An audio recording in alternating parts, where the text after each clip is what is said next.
Hey everyone, hey and welcome back to yet another episode of Battle Rap Resume. This is your host Tom. Thank you so much for listening. If you enjoy the show, please follow us at Battle Rap Resume. If you want to know about upcoming episodes, news, please subscribe to the show on YouTube, on Twitter, as I say, on iTunes. Please leave us a review on iTunes. Please check out our Redbubble, check out our patreon.com/Battle Rap Resume if you want to support the show, you want to give back to the show. We ask for a minor donation, get you access to all the exclusive content, all my sort of top 10 videos, Don't Flop Extra, all that sort of good stuff. If you want to donate a little bit more, you can listen to Battle Rap Resume episodes months before they come out. That'd be greatly appreciated. All the money goes back into the show. What else is there? Just check out the show. Go on the YouTube. Go back through the episodes. There's lots of good stuff to listen to. But I'm really excited to introduce my guest today. One of my all-time favourite battlers. I know he's not the champ anymore, but he's still the champ to me. Tony, how's it going, man? Yeah, thank you, my man. I'm blessed. Oh, I'm blessed.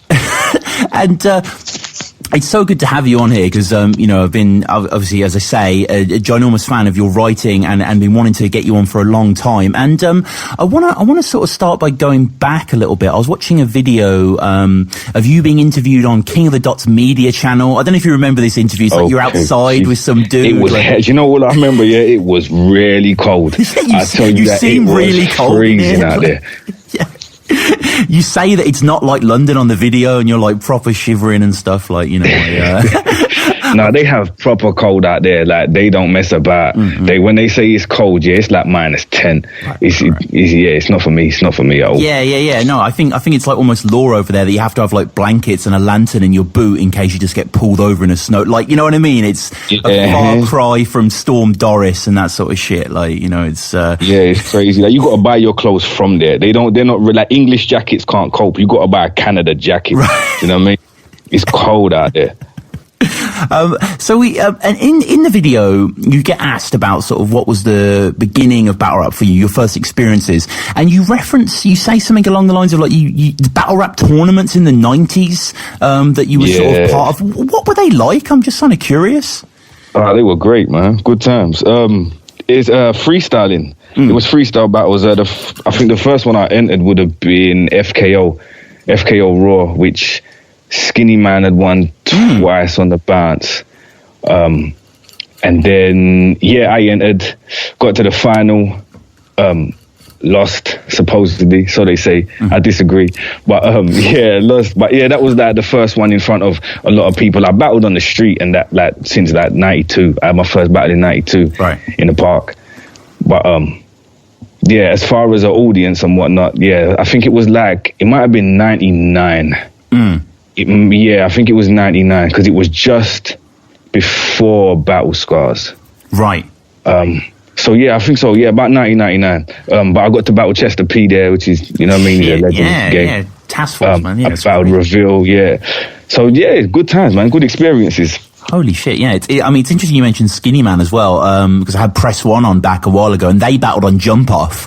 Like, I didn't... Back when Press was called Pinky. Pinky X. Yeah, that's the one. I only know that because me and Press was meant to battle, so I went looking for certain things. Oh yeah, that's right. Yeah, you were. Yeah. I don't know if you just saw it. I mean, literally just before we went on air, Press just battled Respek BA on like a revitalized jump off. I don't know if you saw. Oh wow. Yeah. No, I didn't. He literally just posted a picture on Viewpoint of just himself just there at the studio. So yeah, I mean, but yeah, interesting. I'm sure we'll hear about more of that in the coming days. But I mean, you're so known, Tony, for the ornate lyricism, for the entendre, for the schemes. What was it similar back then? Was your style similar back then, or? I think the style's similar. I've always been a punchline rapper. Like ever since I started rapping, I've always been a punchline rapper. I don't really like, not to say I don't like to put a message in my song, but I don't like, the preachy kind of things. Yeah. So I just really like boasting. Like, I'm a better rapper than you because A, B, C, D, E, and F. Right. So I always been on like a punchline kind of thing. So back then it was just freestyling. So it's just looking at people's clothes, just the environment, what you was in, a couple little, metaphors, similes, the same kind of thing. But obviously it's coming off the head. So it's not as intricate. It's not as well thought out. but it's the same style, man. It's still a punchline-y style. And I mean, we get to a big reference point within your kind of back catalogue when people talk about is Poisonous Poets. You know, Micky Worthless says, how the fuck did it take you 6 years to release one mixtape? It's like fucking a bird for 4 hours and not getting to jizz, mate. What was that hesitancy? Why did it take so long? Or well, as far as Poisonous, we didn't even take that long to bring it out. Right. We took maybe about a year to bring our album out. But after that, there was just a long period where I didn't make music. Like Doc made music, Revs was still making music. Low Key obviously went on and made music. But yeah, it wasn't really where my head was at. Like rap is something like I like rapping.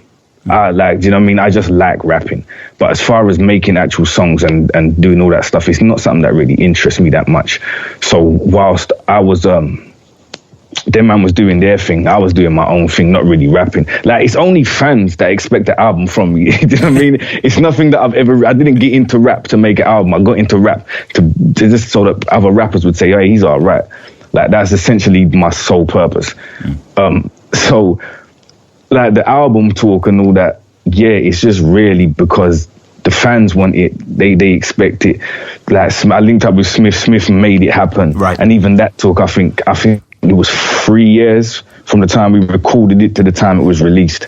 You know what I mean? I'm just not very good at that type of stuff. You know what I mean? I like rapping, but all the rest of it I don't care about. Right. Yeah, I think there's a Tone and Smith show advert on like 4th birthday or something. You know what? There's one, I'm pretty sure, after I battled Mixy, I must have said that in the interview afterwards, I said, watch out for the Tone and Smith show. And that was 2011. Yeah, that's the second battle. Yeah, there you go. There you go. Yeah, it's been a long time coming, man. A long time. Yeah. And okay, so getting into the sort of more battle aspect. So when, you know, Poisonous Poets is sort of 05 and stuff like that kind of, you know, mid 2000s era. So were you aware kind of in that sphere of like Jump Off, WRCs, that kind of early battle scene, or? Yeah, I didn't really like it, to be honest. I wasn't, cause it was like freestyle battling's okay, but it's too hit and miss at times, you know what I mean? There's no, like in a written league, if you choke, then you missed. But aside from that, everything was written. You planned everything out. If it flopped, it flopped.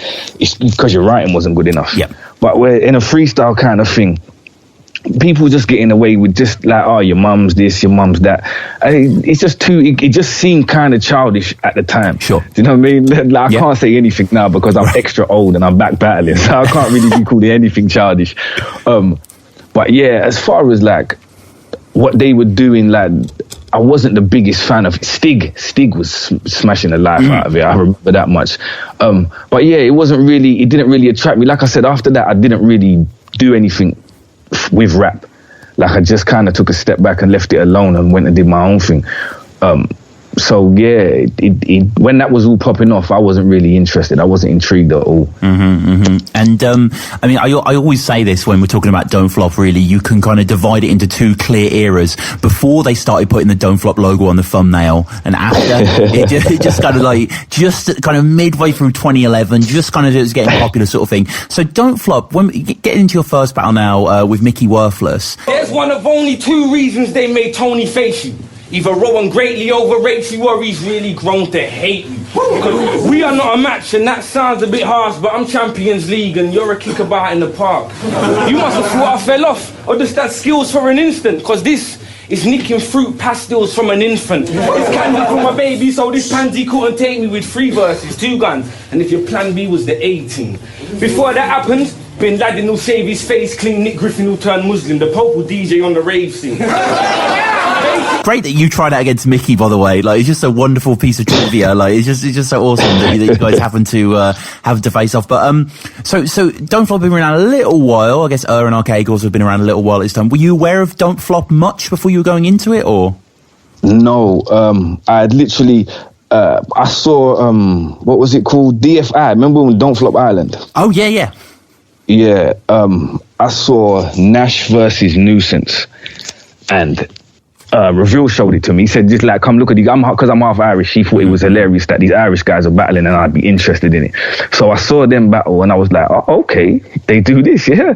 And then in the, the bit down the side of YouTube, with all the other videos. Of course. I think it was Innuendo versus Nishi. It might have been that, but that was one of the first battles I saw anyway. But I clicked onto that, and I know Nishi for a long time. So I saw him doing it.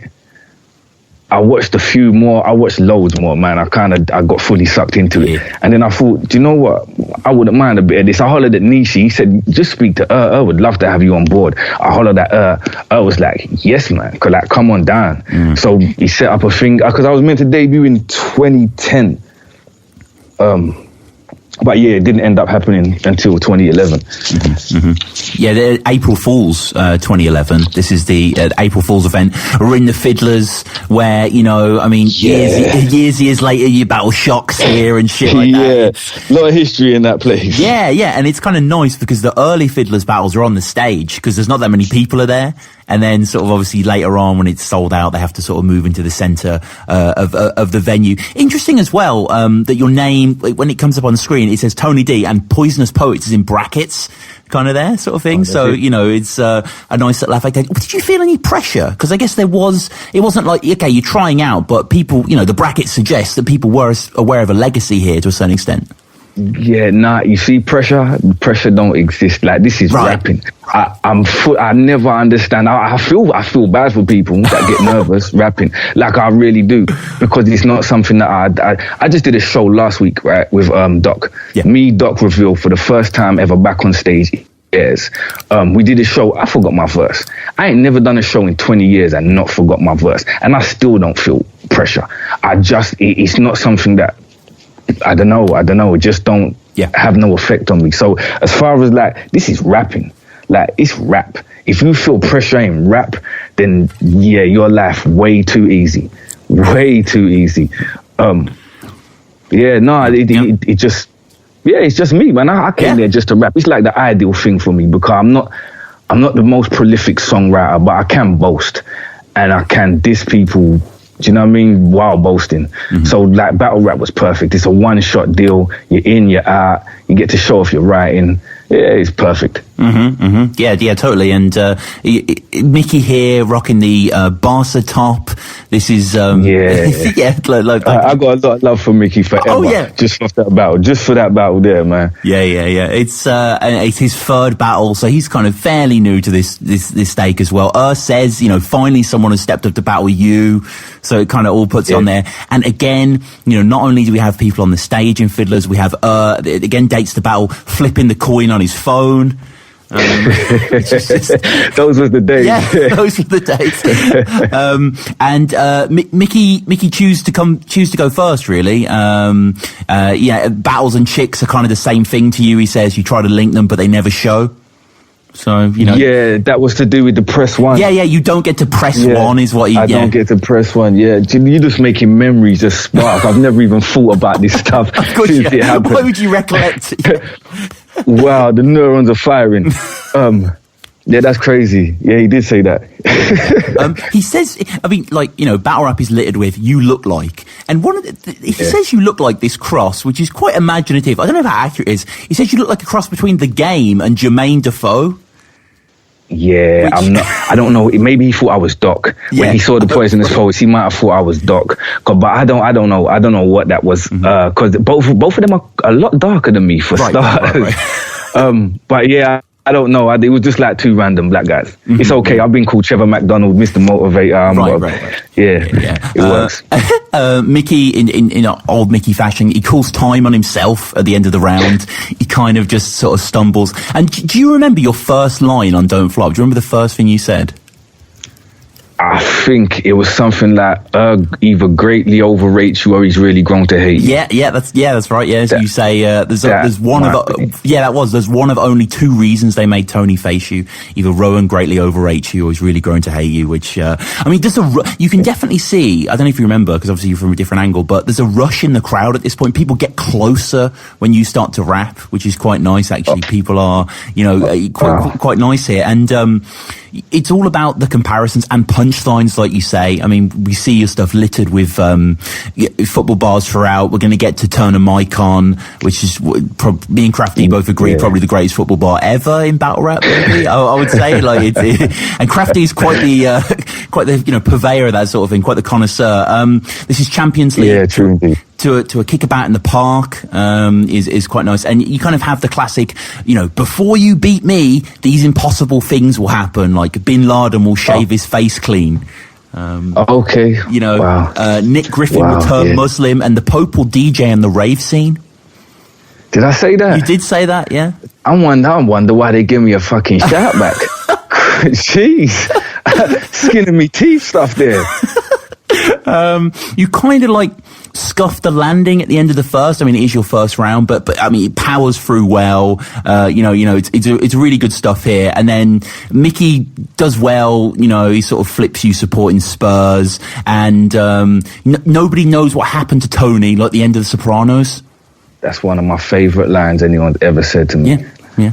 And it's truly one of my favorite lines. I mean, it's funny actually because 5 years later, Shox would say to you, "Tony Soprano, your cover's trash."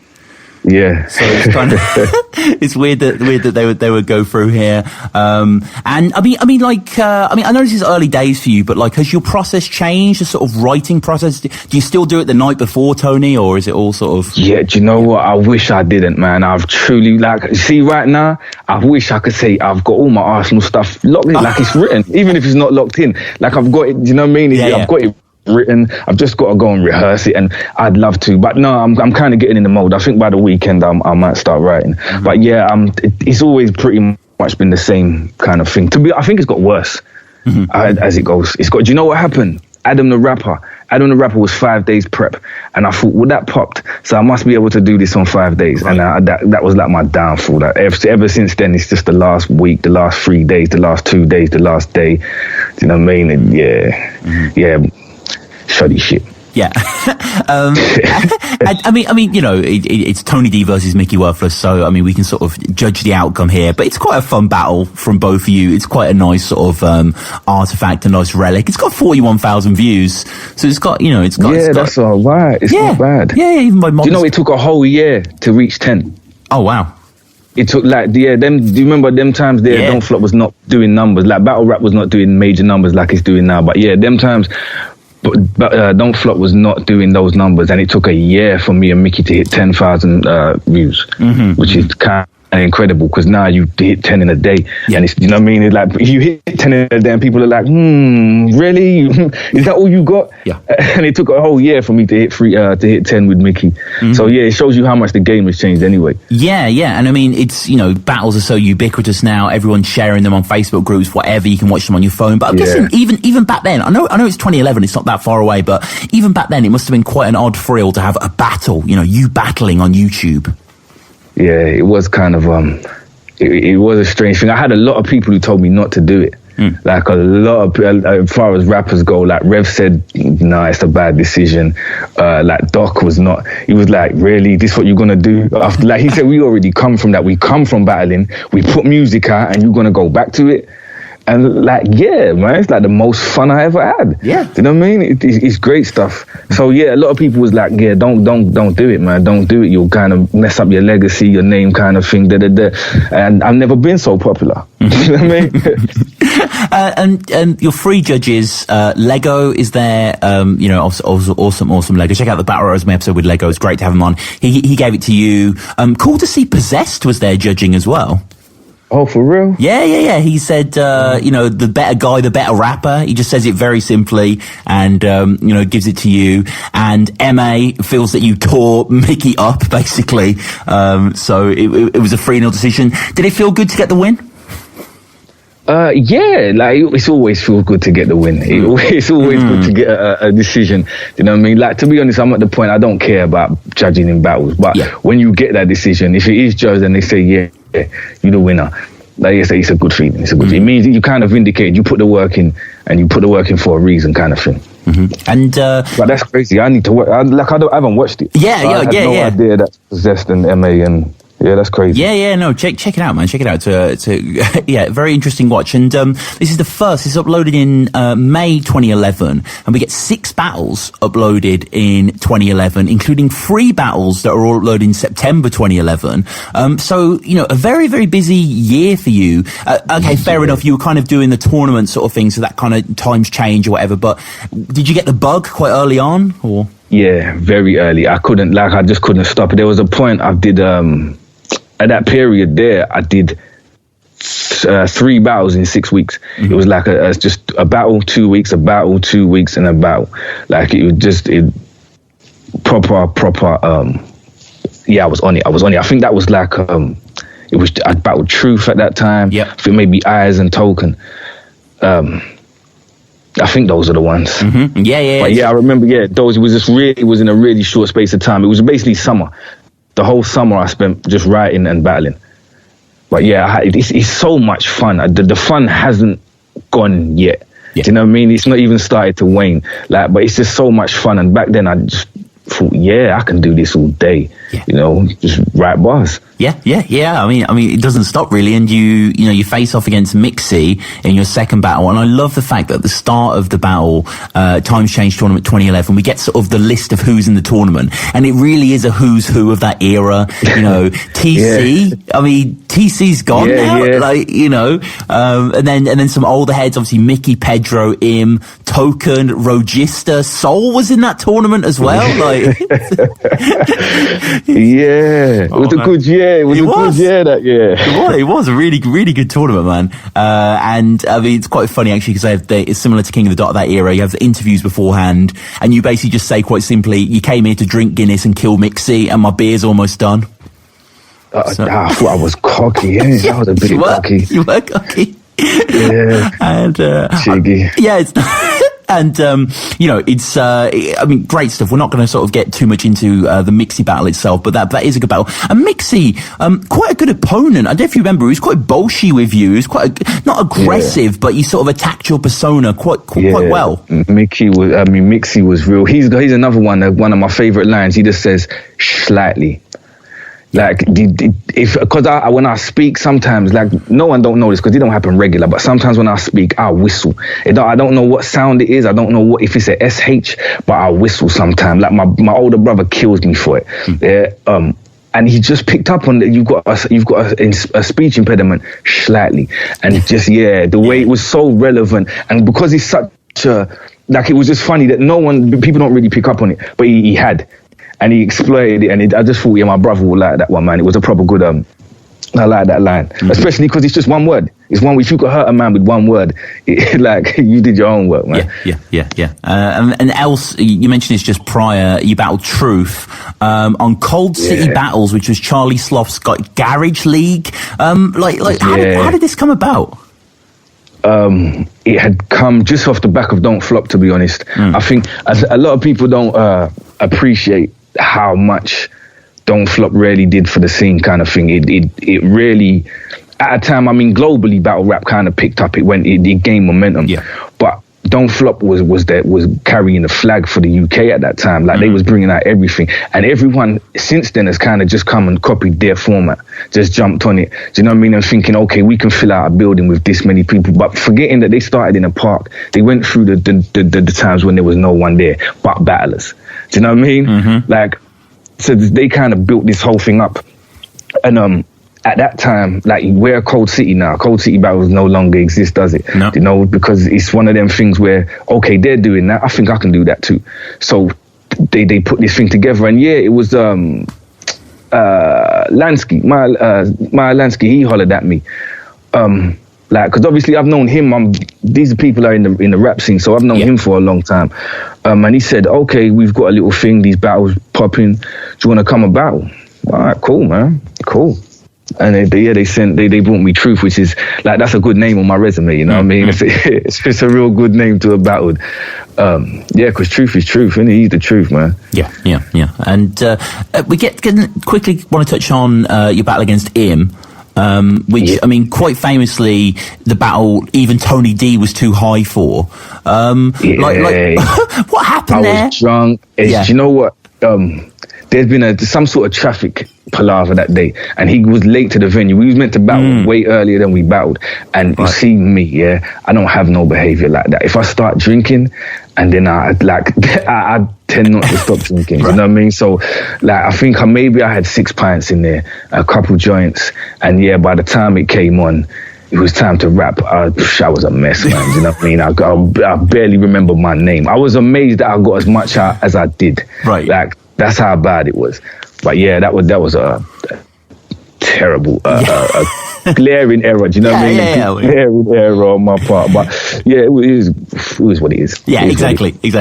Yeah, an anomaly, no doubt. And that kind of leads us out of 2011, which was Don't Flop's kind of growth year. I think kind of a lot of important things happened in 2011. You kind of had Luna's emergence towards the end of that. You also had sort of Mark Risk Blizzard being released, just on the cusp of sort of the New Year sort of thing. And it led to kind of really the first event, I think, of the Don't Flop's next phase, to the Test 10. Which was just, where we had not only the first title match with Sensor and Tony, but tons of other battles, including you and Suus. I mean, you battled a lot on Don't Flop to this point. As we said, you'd had 6 battles, 5 on Don't Flop, 1 against Truth here, but this was a different type of crowd, wasn't it? A massive crowd here. Yeah, it was. I think it might have been my first one in such a venue like that. Because it was, I think it was definitely my first time outside of London battling. Right. But I got mad love for these, man. I've only ever had good times in league. Great place to battle, man. Proper good fan base. But that was crazy. And you're right, that was the Don't Flop had just started to pick up then, because I think, if I remember rightly, that had Dialect and Double L in a tryout. Yep. And they smashed 60K like so fast. And that's all I remember, looking at their numbers going up, and I was thinking, fucking hell, look at this. Like, what's really happening here? That was kind of the surge from that event there. Yeah, I mean, because me and Suus picked up quite a few numbers still. We did good numbers for that. Yeah, I mean, that was I'm just looking at the card now for that event. You had like Blizzard Lego. That was when he beat his chest, right? Yeah. Yes, yeah, that was because that was Blizzard's post Mark Grist battle, where he just established himself even more as a huge thing, and Lego's huge battle as well. You had yourself versus Suus, of course. You had Definition versus Jefferson Price. Mark Grist versus Where they at? Azrite. Yeah. You bodied one and the other one bodied himself, I guess. I don't know, but tons of huge battles here. Really, really good. Showing out, like, with that environment. Is it because, like, so much of your writing's quite delicate to a certain extent? Like, you do have haymakers, don't get me wrong, but you know what I mean? It's kind of quite subtle at times. Did you find yourself having to adapt, or were you kind of confident in what you got? Somewhat, because every battle you kind of learn, especially in this environment, like coming from the freestyle days and then coming into a written environment, and then a crowd, obviously, at the beginning it was like die-hard battle rap fans.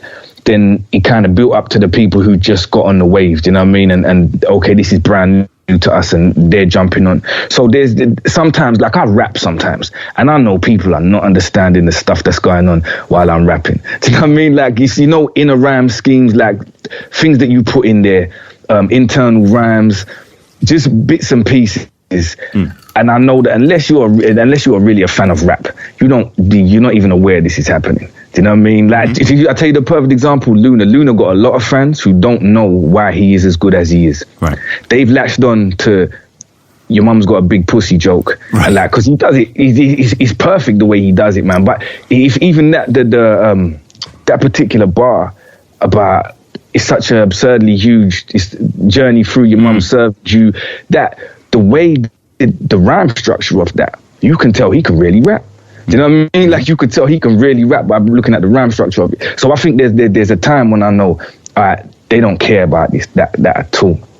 And then you've got to give them what they want to a certain point, to a certain extent. So it does change, because you find out really quickly, oh, that doesn't work. Like, or that gets it popping. Like, you say stuff like that they like that shit there. It's like I tell all the young and up and coming MCs, try your best not to have, like, if you write 8-bar setup, you got to remember that translates to about 25 seconds of silence whilst you're setting it up. And hearing that pressure build, that can get to you, especially if you're new. So I think it's better if you can try and punch as frequently as possible, or try to keep something in there that keeps the fans going and keeps them interested in onside. Because it is a learning process. But yeah, like I said, I still enjoy the thing. I had a great bit of fun in Don't Flop. Yeah, and the Suus battle's at 108k at the moment. Okay. So, it did all right, man. Yeah, it did all right. Well watched. I mean, the whole event, as you say, well watched. And we get on to the next battle versus Adam the Rapper. This is a lot of people love this battle. I was just checking the comments just before we went on, and one caught my eye, which I thought was quite nice. It says, "This is by far," I don't know who wrote this, but they say, "This is by far my favourite Don't Flop battle. None of that fake gangster crap. Just two guys knowing what they're doing, ripping the shit out of each other, and entertaining everyone whilst they do it. Both with stage presence and both acknowledging the killer lines their opponent. Perfect." I mean that sums it up, doesn't it, really, Tony? Pretty much. Yeah, that was a good battle, man. Yeah. That was a proper good battle. Like, Adam killed. That's one of them ones. I think that was the first battle I had where I figured if you think I lost that, I don't mind. I ain't even mad. Do you know what I mean? Like, it's either way, it just comes entirely down to preference. Like, Adam's killer. He's super dope. I think a lot of people didn't realize how good he actually was. You know what I mean? Like, you look like you ain't showered in months. You look like you catted out on some drugs with more power than skunk. I mean, crack cocaine for breakfast, powder for lunch, methamphetamines for dinner, couple hours of the stuff. Pharmaceuticals, prescription pills, anything that fits the bill. He's got a leafy type legal high growing on his windowsill. And is it just me? Yeah, you like that? Is it just me? and we made for a great battle. Like, It was, yeah, a kind of, not necessarily an odd matchup, but just kind of one you wouldn't really consider, but really, showing out. And, we open up here. Do you remember the venue as well? Was it Concrete? Concrete. Yeah, great venue. Concrete.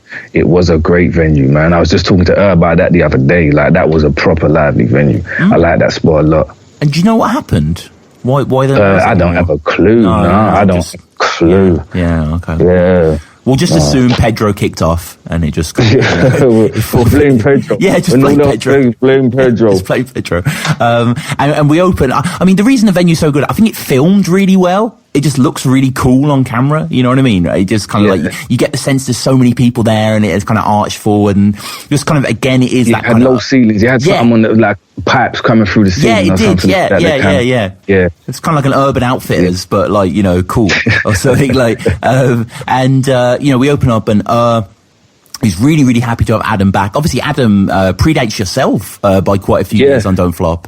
And as if to date it even further, Chronicle is there on the front row. And I mean, this is kind of one of the ultimate you look like kind of battles. But it is really, really good here. And Adam sort of begins with sort of asking if you feel comfy, sort of just that kind of condescending, casual kind of.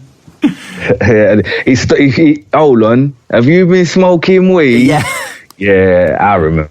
I remember. That was cold. You're less Tony Soprano, more Tony Retardo, which is sort of, so many Tony Soprano bars getting mentioned right now, but yeah, this is, natural really. And, just you yourself kind of indulge in, wordplay that I don't really hear from you as much, kind of almost Dr. Seuss-esque, like Wonder Brother, such an utter nutter, Adam the scruffy fucker.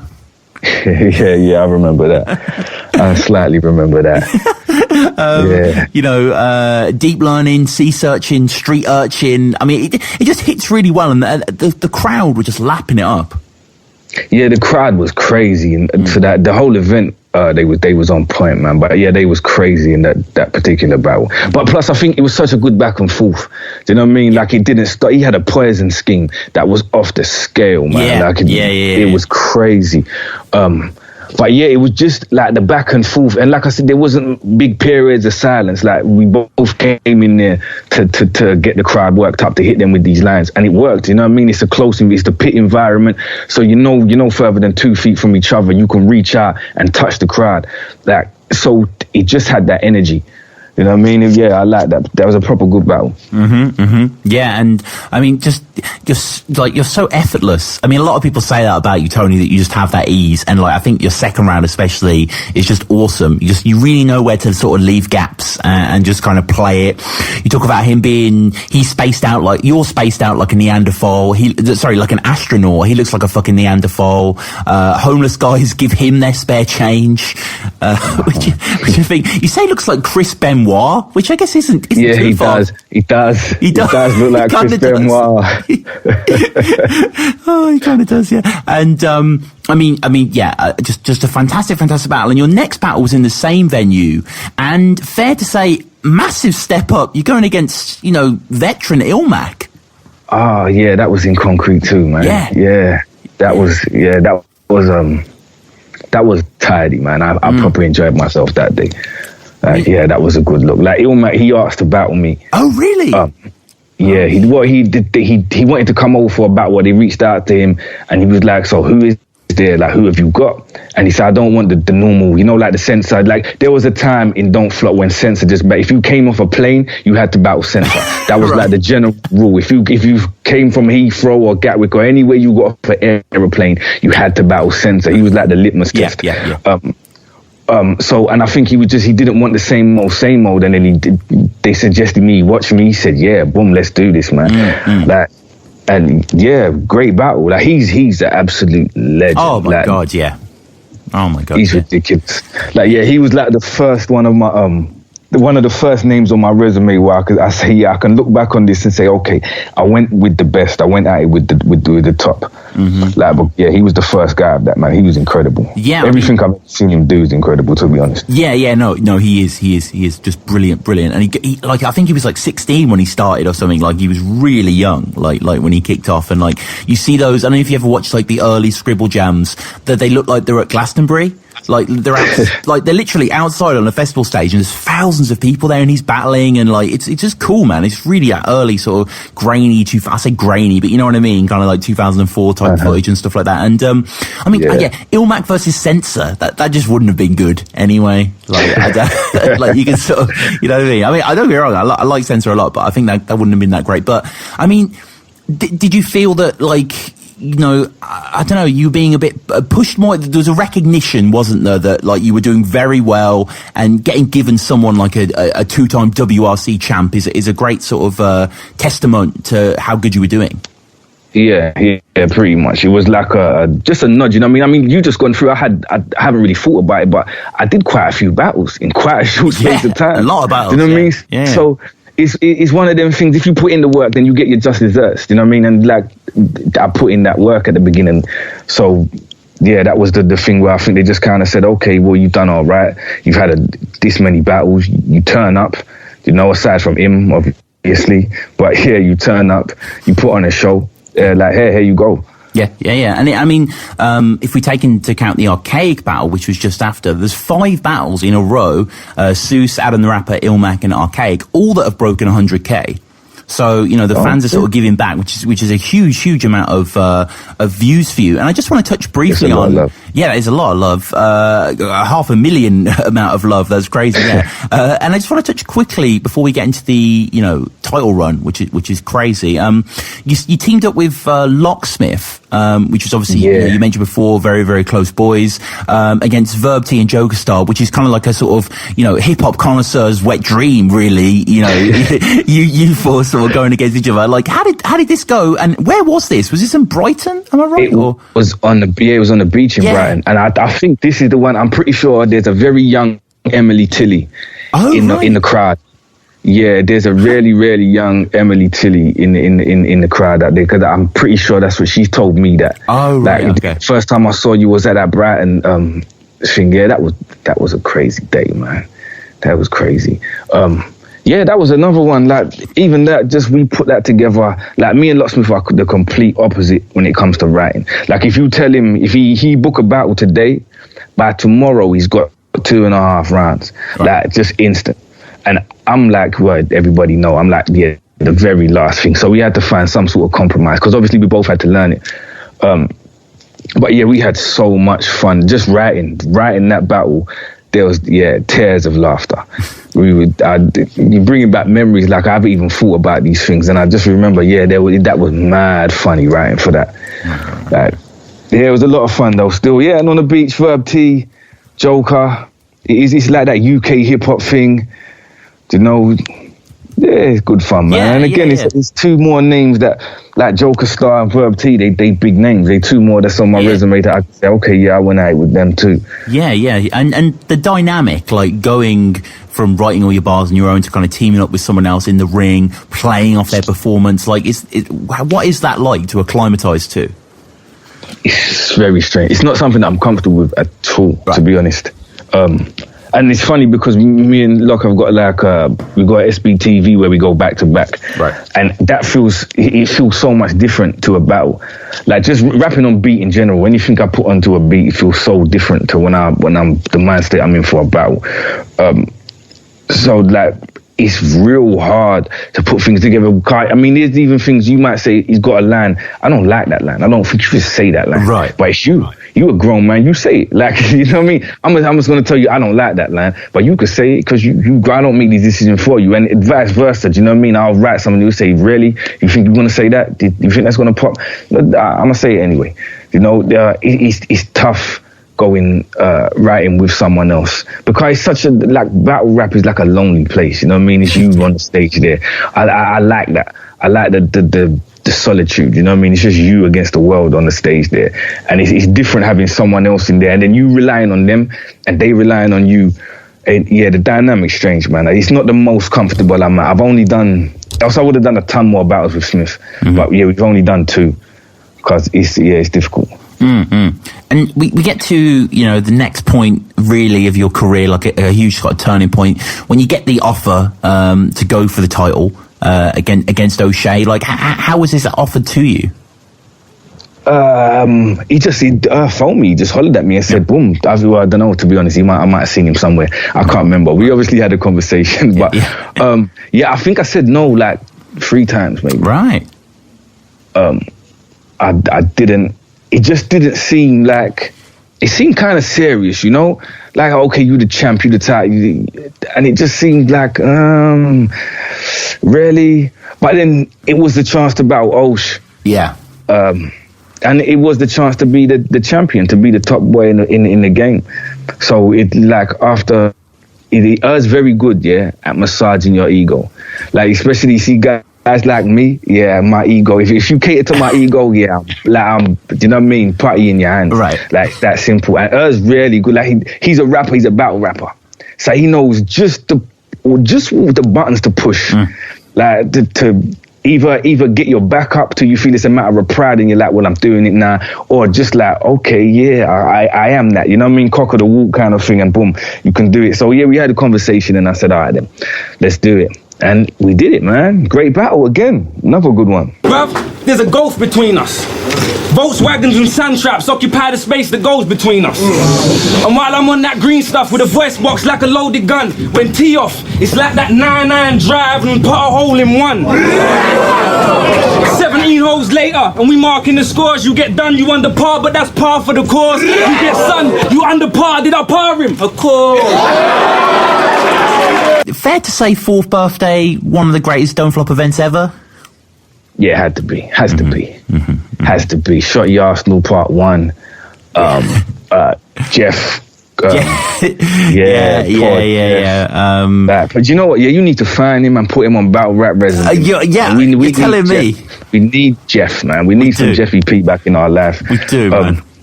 Yeah, that was also that day. Yeah, that was a good event, man. That was a nice venue too. Yeah.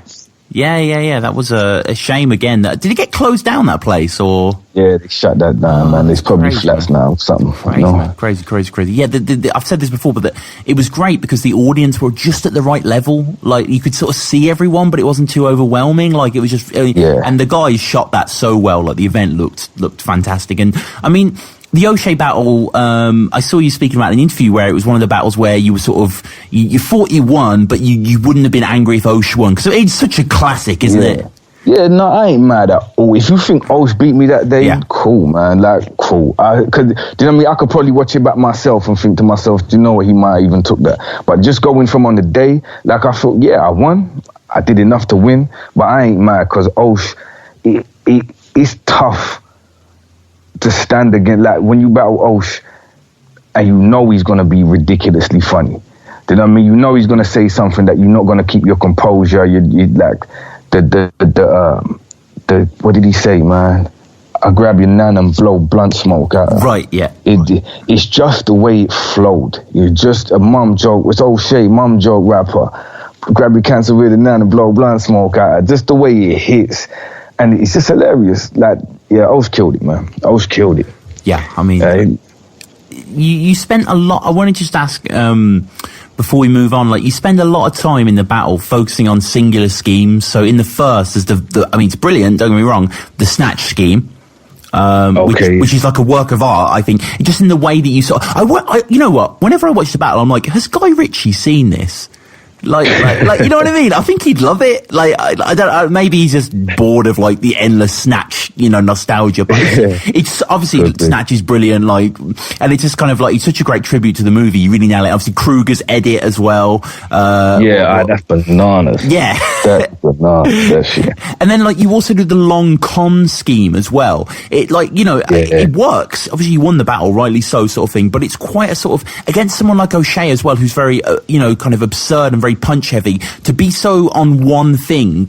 I mean, I guess it just shows a lot of confidence in your craft, if anything else. Yeah, somewhat. I think I try to punch, even if I'm scheming, I try to have it like it ends on a punch anyway, but it wasn't anything conscious. The con scheme though, like I'd originally written, like I think I'd watched the first title match, because I was there for the first title match, and they rap forever. Like their rounds were like 5 minutes. Censor was on like some 7-minute thing. So I thought, okay, it's long. So the whole entire con scheme was in the middle of something else. Like it had more depth to it. I had explained it better. I had broken certain things down. But then I spoke to her and he was like, yeah, like 90 seconds. And I thought, oh. So I just took out the intro and took out the conclusion and just literally left the con scheme. Like, because it wouldn't make sense to rewrite a whole third round at that point. But yeah, so the con scheme was just, it did have probably about another 90 seconds at the beginning and about 30 at the end. But yeah, as it was, it just got took out and it just became that con thing. But yeah, I didn't even realize that that it was mostly schemes. But right, I mean, not mostly. If you say it was, it definitely was. Yeah. Also, Wet More Wang Than Rain in China. One of my favorite bars ever. Like, I remember watching that. I remember at university, like, my friend's girlfriend, I would always watch battles, because I was just getting into battles at the time of the sort of 4th birthday, and I'd always have them on, and she'd never liked them. She would always complain, and this was on in the background, and that bar was said, and she burst out laughing. Shout out Martha, and she loved it. Shout out Martha. Shout out Martha. She started, like, giggling, like, heavily, and I was just like, yeah, it's hilarious, isn't it? Like, and she's like, yeah, this is great. And ever since then, she didn't watch anything else, but yeah, still, I mean, so when... I thought I had a fan there. I thought I converted Martha. I'm disappointed now. I'm taking back my shout out. Boo you, Martha. That hurts. And when it got announced, when you were deemed champion, did it sink in? Like, I know you're not winning the World Cup. I know you're just like the champion that don't flop. But in our little world, it's quite the big deal. Yeah, it was, man. It was. Like, I was happy. I don't know. I kind of take things like, my life is an even kill. I rarely get excited or upset. Do you know what I mean? So, like, things are just normal. So, yeah, I won the title. I can get drunk now, right? It's finished. Right. Like, that was literally the next thought. Do you know what I mean? I'd like, okay, what happens now, I don't know. It is what it is. But, yeah, can I just go and drink now? Like, and that's, yeah, I won the title, man. It was it's a nice thing to have to look back on and to say, okay, yeah, I did that, and I was a champ for a minute. But it is a highlight. But yeah, I wasn't that excited, man. I'm not an excited person. Right. Yeah, no. And from the highs of the title, there's also there's strictures to it, isn't there? As well, there's being forced to do battles you might not necessarily have done. Yeah. And fair to say, You versus Definition is one of those battles. Yeah, pretty much. Yeah. Pretty much. I think even Chris, it was like I wrote 3 rounds for Chris Lees in 45 minutes. Shit. 45 minutes? In 45 minutes. I impressed myself. Do you know what I mean? Like, that's a round every 15 minutes? That's crazy. Wow, are you good at maths, man? Damn.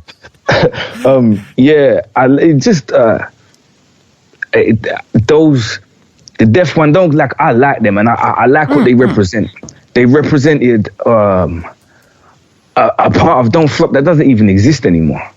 Do you know what I mean? When you look at the names that made Don't Flop what it was, the people who were going to world domination, the people who were getting to bringing interviews, the people who were battling and turning up at these events when there was less and less people and they wasn't getting thousands of views.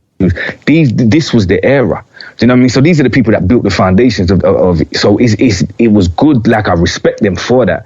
But as far as if I was to say, okay, who do you want to battle? Who would you pick? They wouldn't have been at the very top of the list. But as it was, they were 2 people who deserved the title shot because of what they had done for Don't Flop. You know what I mean? And I have no doubt that Def would have made a good champion too, you know? Oh, yeah. And like you say, it is a good battle, but it's just kind of like, it's not necessarily one that makes much sense. I have like endless respect for your take on Def's drunken interaction with pH, off balance. Alky lines couldn't make that pH neutral. pH neutral. Jeez. Yeah, I thought I was a G when I thought of that. That's amazing. That's I thought I was a proper rapper when I thought of that. That's incredible. I mean, you do sort of rinse, and it's not a thing about you. They're still good. Your face definition, you got to do some Def name flips, right? I mean, you've got to. It's too simple. It's like, do you know what I mean? You have to. Especially if you're struggling to come up with anything. Yeah. Do you know what I mean? If you're struggling with anything, all right, how many ways can I flip Def? Yeah. Gee, there's an awful lot. Yeah, you should have seen the outtakes. Jesus. Oh, shit. Yeah. You should have just done 3 straight rounds of Def flips, just like fuck it, just like that would have been great. So we get to the next battle. So and then the sort of timeline here was sort of February 2013 is after you battled Def. Now I don't want to dwell too long on this because I'm not a masochist. Let's get to Real Deal briefly. Yeah. Obviously under the debacle that it was. Yeah, I mean, awesome to see you over on King of the Dart. It's kind of like it wasn't. Obviously a great showing from you, and it's very odd. Nah, it was dog shit. Yeah, I mean, it was like what? No, but I mean, I don't mean this disrespectfully, like because it was just sort of anomalous. Obviously, you came back and you've continued to build, be better and better and better. Like, what was it? Was it just a multitude of sort of jet lag and tired and not prep? Or what was it? It was first a proper lack of prep. Like I've said, I tend to do things now at the. By then I'd started to do things at the last minute, like the proper last minute. And that particular week, when you're flying out, you got a lot of stuff to do. So you got things to buy, money to collect. Like, I was running around here, there and everywhere and not really focusing on the thing that had got me the flight in the first place. Like, I was focusing on, okay, I've got to get to Canada, I've got to have this, boom, boom, boom, boom, boom. And I wasn't really writing. So like I wrote my 3rd round in the hotel room in Canada. Jeez. That's how underprepared I was. Yeah. And I didn't know it. I'll tell you something funny, right? And this is how you know there's something wrong with me. Like when I say I don't feel pressure, we was standing in I'm in Canada. I'm 5,000 miles away from home. Like hostile natives. No, I'm lying. The crowd was cool, man. But but I'm in Canada. I'm standing there, and the DJ was playing Fushnikins, Ring the Alarm, and I was rapping along. And it occurred to me whilst I was doing it that I know the words to this song and I don't know what I'm about to rap to this guy. And do you know, even until I started rapping, I didn't think I was going to lose. Up until it was time for me to spit, I still didn't think I'd lose. There's something wrong in my head. You know what I mean? But yeah, it was just a complete lack of prep. And yeah, the jet lag thing, like I think I landed, I didn't sleep.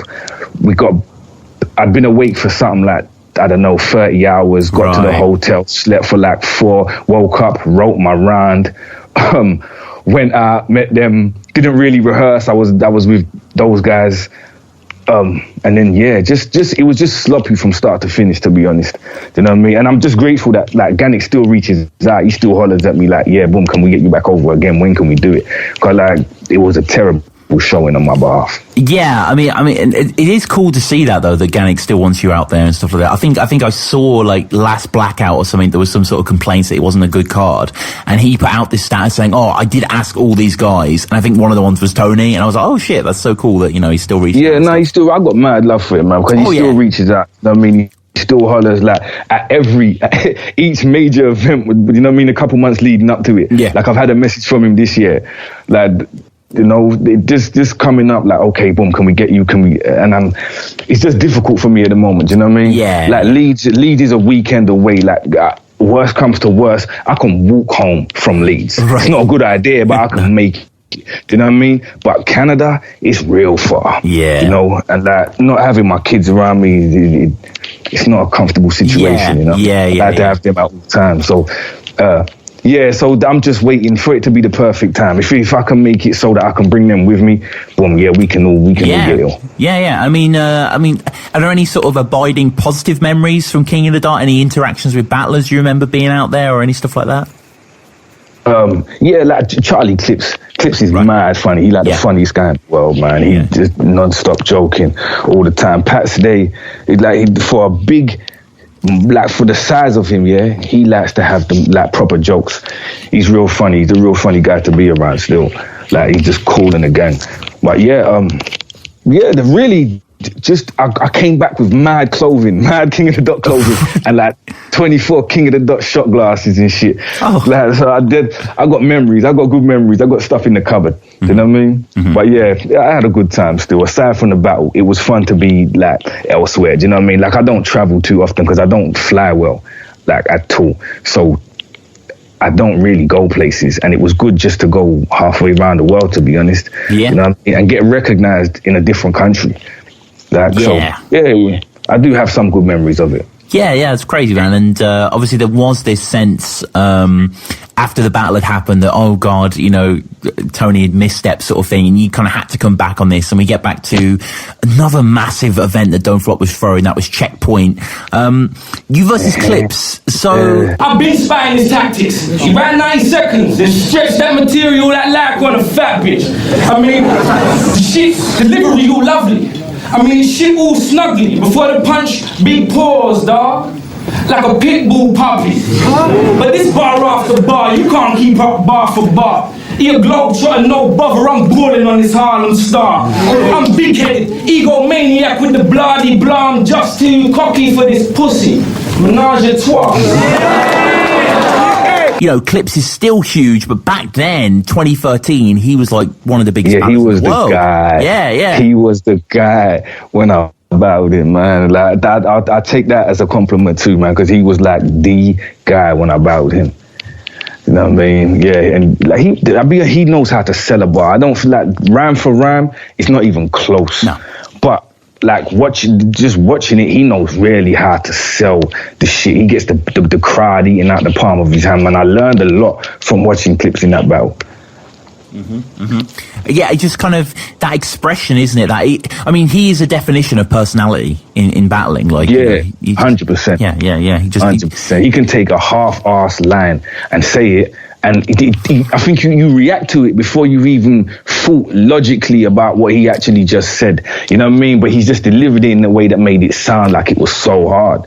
And you're like, ooh, and then you think about it like 2 minutes later, what the fuck did he just say? Mm-hmm. Did he just say he make me park his car? That's not it,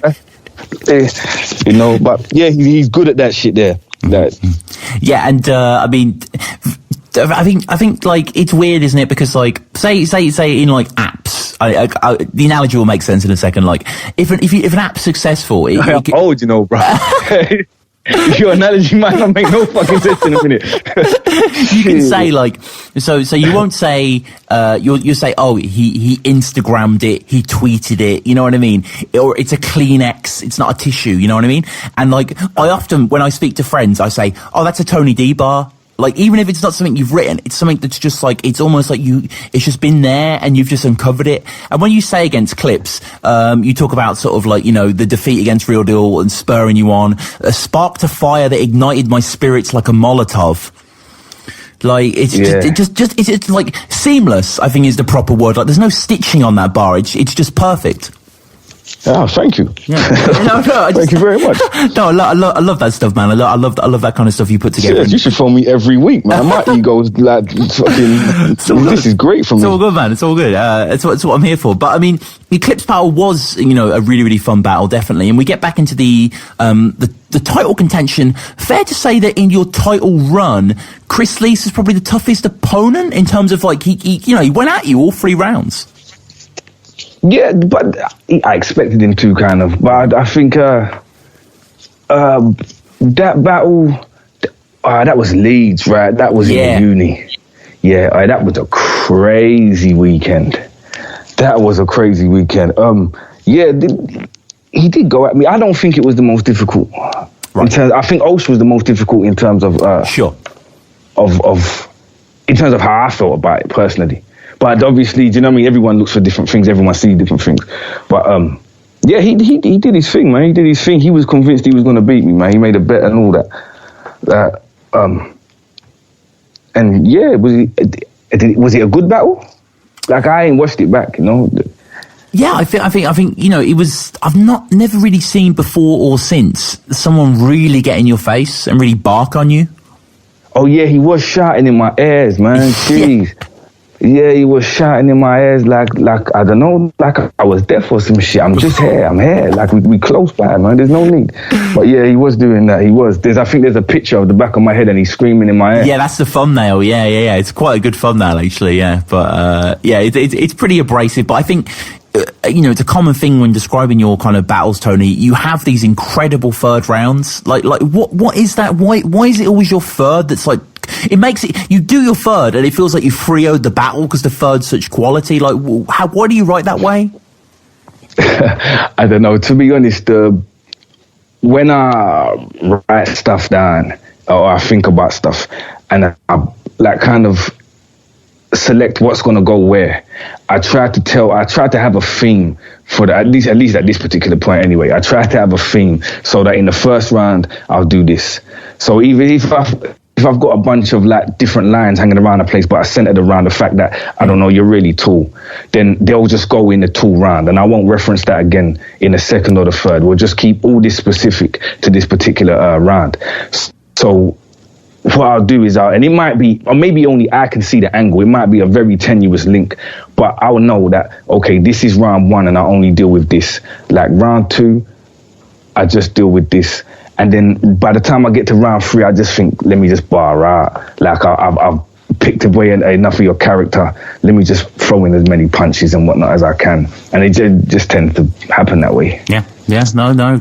Fair enough, man. And, you know, in amongst these battles as well, kind of this era saw your affiliation with Ian D, Daniels. Ian Daniels, that was a hell of a, that's what made me think of that weekend in Leeds. Jesus. Yeah, because, I mean, I remember I had Gemini on and he was saying you went down to 5th birthday with Ian D and all that sort of stuff. Like, are Ian D still together or did they kind of dissolve or?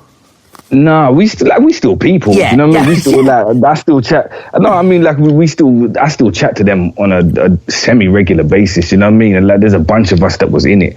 Like, funnily enough, I was just looking at a picture today of an E&D studio session and Rag and Bone Man sitting down there in the session. What? Yeah, we got a song, me, Matrix, and Gizmo, and Rag and Bone Man on the hook.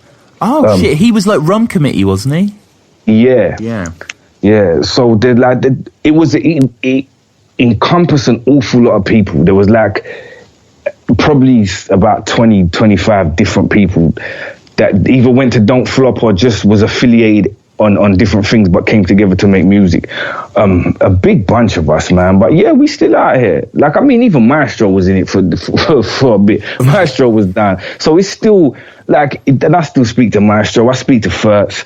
Like, J-Mo, Flabs just come to my house the other day and shot a little interview thing. Mm-hmm. So, yeah, like, still see them. I still chat to them. But yeah, none of them are really doing. Flabs is back battling. But yeah, that's it. Everyone kind of just went on their own way, you know. Yeah. I mean, probably the most memorable thing is, Double L in the Chris Leafs battle calling you guys out. And then, as a result, you battling Double L. Like, this is a bit different for you, wasn't it? Where there was kind of an actual, I don't want to say grudge, but you know what I mean? A bit of a narrative on the line, rather than just a forced title narrative. He had dissed your crew, you were going against him. Was this quite exciting, quite different for you, or? Yeah, no, there was definitely, it was a different approach to writing because of the fact that, like, you know how it is. Like, you can't insult my brother and think that I'm not gonna fight you. Like, that's just how it goes. The same way, if you I might not even be there. You insult me, my brother gonna fight you. Right. So, in terms of rapping, that if you calling out people, and I to be honest, I don't even think he mentioned my name. I think he called out a lot of other people, but didn't mention my name. But I took it upon myself.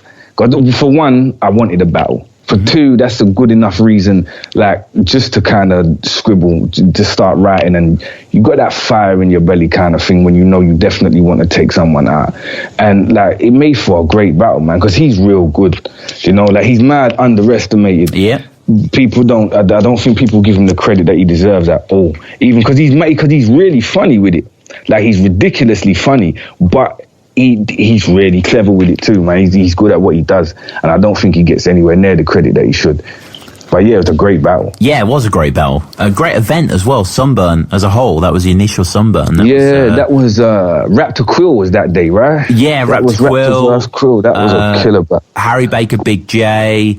I'm trying to think what else went down. Locksmith against Enigma. Locksmith Enigma, yeah. Just tons of great shit there. Yeah, that was an awesome event. And we need to get to the...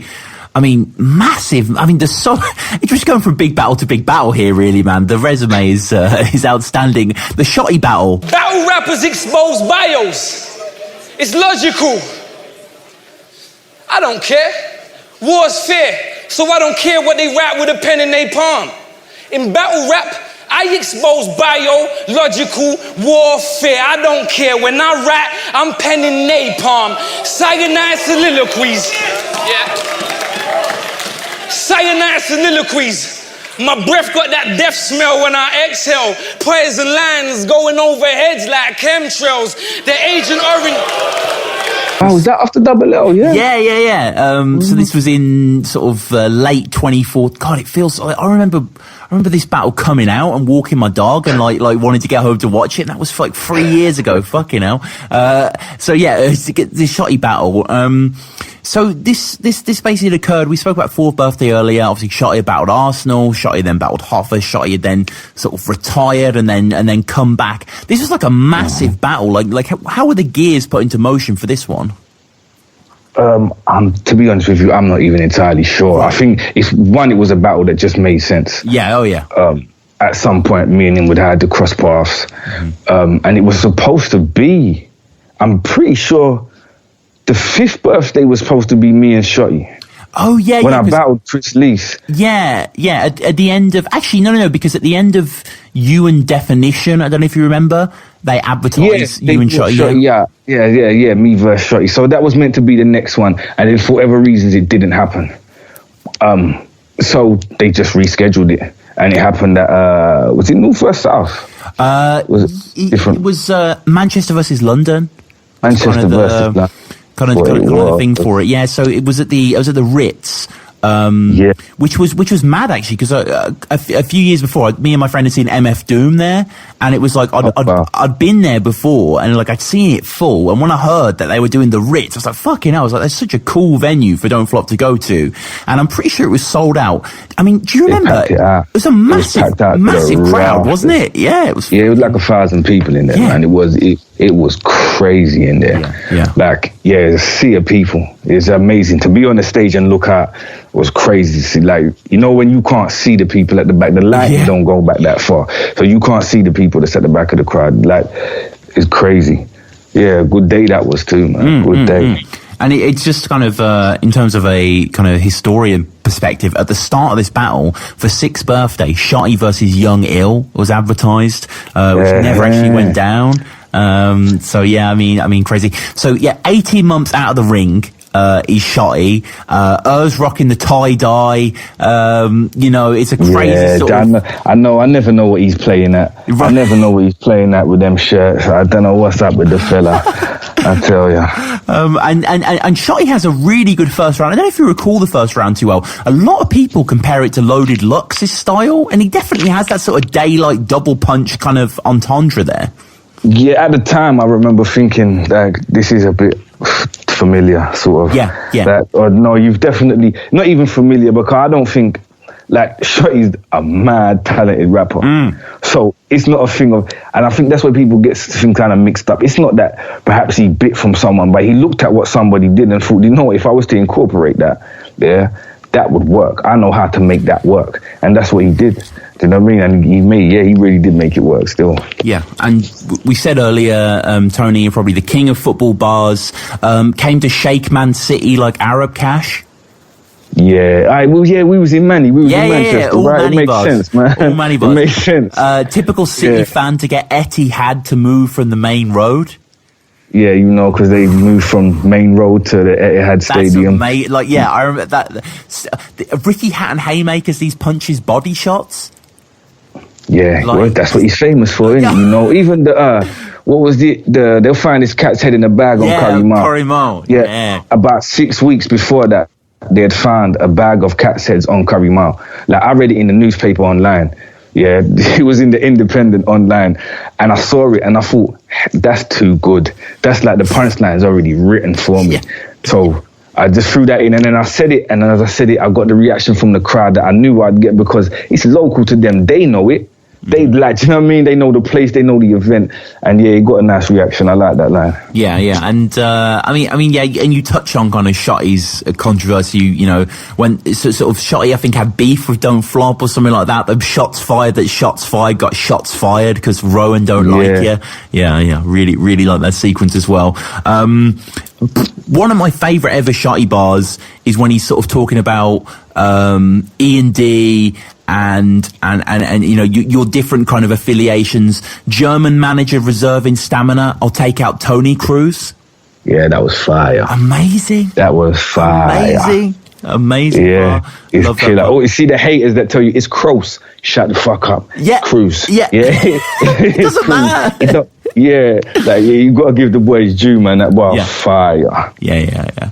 And those kind of T-Rex said it best, the grown man bars, and you talk about Shotty's kind of popularity. More fans than me, naturally. You actually pursue this for a salary. This is something I do 3 times a year on a Saturday. It's quite a humbling bar, that is. That kind of brings it down to earth very well. Well, that's what you've got to try to do, innit? You've got to take someone's strength and turn it into a weakness, if at all possible. So he is way more popular than me. So how do you make that a weakness? It's the way I approached it, or the way I looked at it at that time, anyway.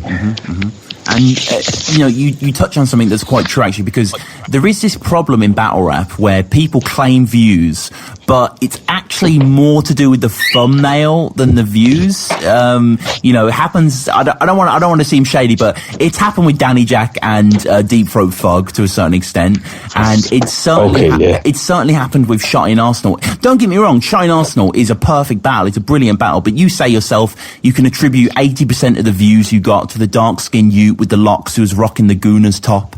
Did I say that? You did say that. Hey, I'm fucking good, am I? Yeah, I love that. Hey, I'm all right at this battle rap thing, man. You are, mate. You are. And the rest of your fan base considered lame. They're between 12 and 15 and got Mosh Team in their Twitter name, which is crazy stuff. But I think, again, my thesis, if I was to write a thesis about Tony D, my whole argument would be that your third rounds are incredible, and really they are. The whole sort of expose what's really inside you and show you what's horrorcore. Okay, you like that one after that? This is new to me at this point. Yeah. Like what you're repeating back to me is new to me at this point. Yeah, that's not a bad bar. That's not. Oh man, and the whole. Do you remember the whole biological warfare section you did against Shotty in the third? No. Poison lines going over heads like chemtrails. Chemtrails, there you go. I remember that one. Yeah. Picture me ruining shots like I'm photobombing. That's all right. That's cheeky. Yeah. I like that one. Yeah. That's nice. A saw off Shotty, modify weaponry like a sawn off Shotty, and then kind of right at the end of the battle, you invoke, Tommy Villas. He's a bit of a Wally Any. Did you know by this point, because you didn't battle you until the new year? This was at the end of the year. You knew you were going to battle him though for the title. Is that right? Yeah, but I think what had happened is he had done a normal Tommy thing and just been silly online, kind of. So I can't remember exactly what I said, but I just think, and plus it rhymes so well with Wally, innit? That it just seemed the perfect thing to say. Yeah, it is absolutely brilliant there, and I just want to quickly touch on the Yunnan battle, which is a brilliant battle from you. There are so many angles you can use just to bully him. I didn't know which ones to choose or the order to put them.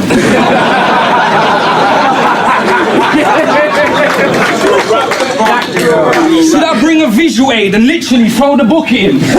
Or a PowerPoint presentation in the form of a bulletin? In the end, I thought, fuck it, it's back to basics. If we all could just look at him.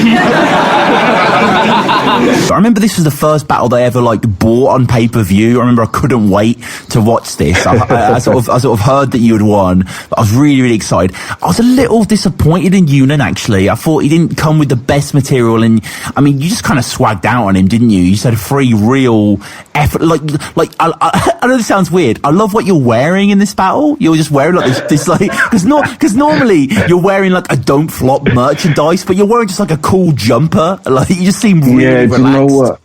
It was so cold in Leeds, yeah? There was no time to be cool. Yeah, there's no time to look sexy when it's that cold. There's certain levels I'll take it to. It's like long johns. I don't mind wearing long johns because sometimes it gets too cold to be sexy, right? And that jumper was the perfect example. Leeds was mad cold. And they only had T-shirts that I didn't have. I've already got all the don't flop jumpers. Yeah. So I said, I'm not going to wear that. I don't want a T-shirt because it's too cold, so I wear the jumper that I'm wearing all day. It's cold in Leeds, man. Yeah. It's freezing up there. And I had the guy who runs Verse Tracker on the show a few weeks ago, and I was sort of speaking about with Ryan the sort of. I use it every episode. I've got the website up right now in front of me as we go through it. It's an invaluable resource. And I was saying the website's got so big that people reference it in battles, and he wasn't aware. He was like, oh, where is it actually referenced? And I pointed to Tony D versus Yunnan, because you make reference to Verse Tracker. You say something along the lines of, I don't know exactly, but you're like, what have you got in your life? Just a bookmark on your Verse Tracker page sort of thing, is that something that you look to? Do you check on your views every now and then, or? No, I'm just aware of it. Do you know what I mean? It's a Verse Tracker. It's a good way, if you want to find your opponents, if you want to find out something about, because everybody's on there. Do you know what I mean? Rather than you just typing in whatever, you go to Verse Tracker and look for a rapper. And I don't know how they work so hard behind the scenes, man, but they put everybody's shit in there, everybody's. Mm-hmm. So, yeah, it was just one of them things. You go on there, click, okay, you see every battle that someone's done. On any league, that's the other thing. You can go to someone's profile on a Don't Flop page, and you're only going to see their Don't Flop battles. Whereas you go onto a Verse Tracker, and they've got their battles from here, there, and everywhere. Because their research getting crazy. Yeah, that's essentially why you just find someone and pick holes in. And that seemed to be a good one. And you did explain it at the end of the Yunnan battle, but just for prosperity on here, what was the reasoning to give up the title? Was it, no disrespect intended, you didn't want to lose to Soul, you didn't want to battle Soul, or what was it? No, at that point, Soul was on the table. That's true, actually. Yeah, that's true. Yeah, there wasn't. Well, the thing was, did it happen? I think at the end of the Chris Lees battle. Came on stage and he was like, because I said to him, I'm going to give you up after the Chris Lees battle. And then he came on and he was like, are you still going to give it up? And like, I think he might have whispered it to me. And I looked at, there's like 1,000 people just going crazy because I'd just been declared the champion again for the second time. And my ego said, Tone, don't let this one go, bruv. Hold on to this one. So I ended up, like, I just said to him, yeah, no, it's cool. I'll take the next guy. And then the next guy happened to be Unan. And by then I definitely knew, do you know what? I can't do this anymore. Yeah. So I'd given it up. So yeah, it was just like I'd meant to do it after Chris Lees, but like I said, I was stood on stage and because I'd spoke to her about it before, and I stood on the stage and he asked me, are you still going to give it up? And I just looked out, and like I said, there was 1,000, like I think 750 to 1,000 people in the spot, and it was quite jammed in, it was small. So like, yeah, my ego just said, nope, we're going to stay here with all this adulation and all these cheering, screaming fans. And yeah, and I said, all right, I'll keep on to the next one. So then after the next one, sorry, excuse me, I really couldn't do it. I just said, no, forget it. I can't do it. And I mean, I've said this before on the show, like, I feel that your best stuff was when you gave up the title. Like, you seem more comfortable, and you just had better and better battles after that. You know, I'm thinking Raptor, I'm thinking Shox, Chiller, Troy Brown. Like, you know, we just see an even better Tony. Yeah, well, the thing is, what the title would have meant, I wouldn't have been able to take those battles. Yeah. Like, at least a few of them. So, like, don't get me wrong, there's advantages to being a champion and there's disadvantages, and just weighing it up, it's better for me not to be like, I can take advantage more whilst not being a champion than I can whilst I already got the belt. Do you know what I mean? Like, and then, like, because I quite like battling, so I like to if I do it frequently, people get tired of seeing you. Do you know what I mean? So as a champ, it's better to only do it once or twice a year, 3 times tops. You know, because people are they're waiting to see you. They're dying to see what you got to say. Whereas me, I've just been kicking the ass out of it and just like non-stop. So yeah, it just gave me the freedom to be able to say, okay, yeah, I can take this battle. I can take this battle. Boom. If I get paid, I'm good. I'm cool. Yeah. No, that's good, man. That's good. And I mean, we've got a sort of, you know, gluttony of riches really to pick over here. Raptor battle. Raptor giving one of the best Don't Flop performances ever. Is that fair to say? Yeah, he was going crazy that battle, man. Amazing battle. Cause I can beat you by being you, but I gotta add a touch of tone, cause you don't just come up short cause of your stunted growth. It's the way you make your arms in that funny pose when you bust a flow. It's the way you move them arms in that funny pose when you bust a flow. It's the act of a kid trapped in a lift, banging the buttons. Really, really close battle. I mean, I watched it recently again because we're going to have Raptor on soon, and I was just, bowled over really, you know, by yourself as well, of course, but like, I thought Raptor, just the determination that he showed in the ring was really admirable.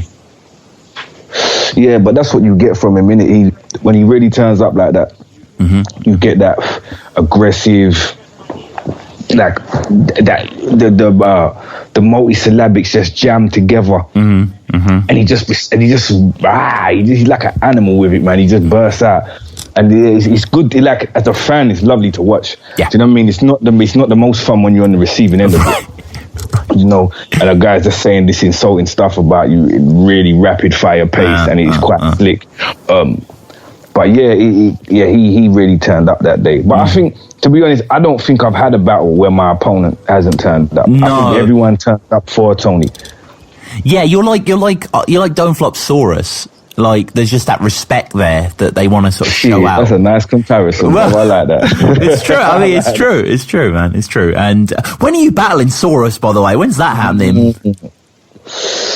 Yeah, that's been a couple of years in the making. Yeah, that has to happen. Like, I think it's going to happen in a Don't Flop Dam event.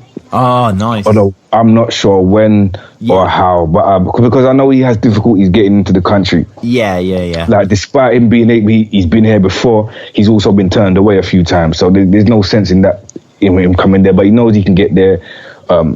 We could go there and do it. I was hoping this year probably, but then Arsenal's just turned up. Of course. So I'm kind of, all right, well, I've got that to do. And then I'll probably battle at Sunburn, which is, so it doesn't give me that much space in between to do things I've got to do. So maybe he's definitely one of the only rappers. I don't really have a bucket list like of people that I really want to battle.